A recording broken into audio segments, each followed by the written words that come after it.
ನಿತ್ಯ ಭಸ್ಮಲೇಪಿತನೇ ಶಿವನ ಮೂರನೇ ಮಗನೇ ಸ್ವಾಮಿ ಕುಂಕುಮ ಪ್ರಿಯನೇ.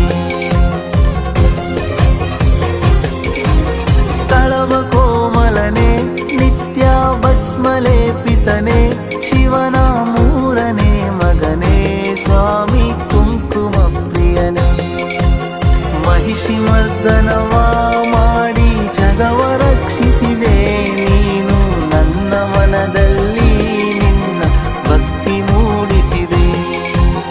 ಇರುಮುಡಿ ಕಟ್ಟು ಎತ್ತಿ ತಲೆಯ ಮೇಲಿಟ್ಟು ನಿನ್ನ ದರ್ಶನಕ್ಕಾಗಿ